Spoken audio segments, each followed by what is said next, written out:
egameni lika Jesu Kristu inkosi. Jesu Kristu. Jesu Kristu inkosi bazalwane. Jesu Kristu inkosi. Ngijabulile igama ngwakamthalane khona le mafakatini enzansi ephenduka. Ngumntwana kaNkulunkulu bazalwane ngenzela umusa inkosi uJesu ngelinye ilanga. Kukubi kakhulu ke bazalwane empilweni yami.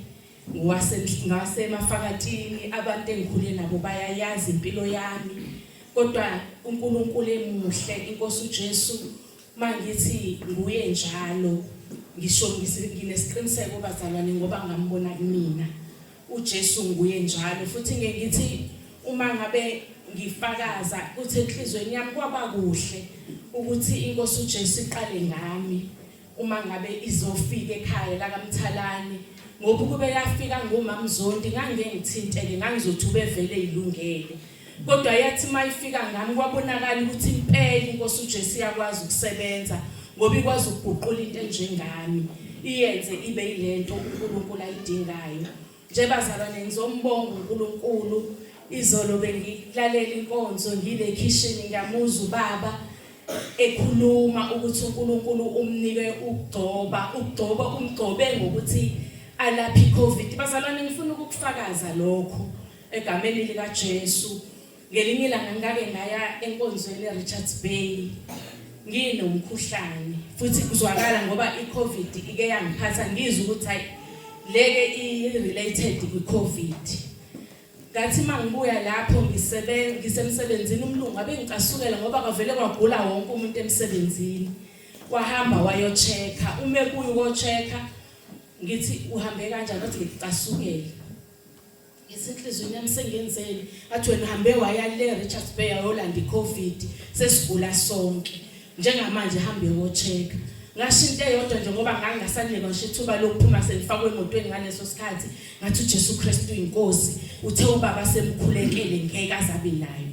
Ngangena emotweni sahamba sonke saya kochecka nababelungu bonke nabasebenzi sisebenza nabo sitheme sifika safika sacheckwa sonke. Imina engifike ngigula kwagula wonke umuntu kodwa mina ngedwe ngaphuma nginegative. Jesu Kristu inkosi.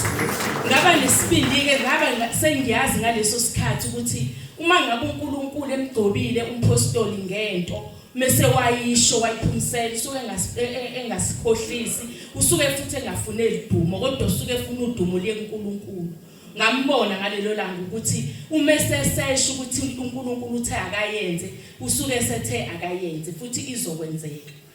Ngahamba ngathathwa ngengane kwathiwa ngihambe ngiyojovela iCovid kanti ngijova kahle ngizohamba ngeBay ngathi ngifike eBay wafika ubaba ngibiza ngibeka la ngaphambili ngithe mangiqeda ukujova ngagula ngigulisa ngempela lento vele yanendangele egazini ngagula kodwa ubaba azange angibeke isandla kwamanje la phambi kwami wathi ngiyaxolisa Nkosi uJesu ngathi ngiyaxolisa Nkosi uJesu wathi uJesu Kristu inkosi usekuxolele.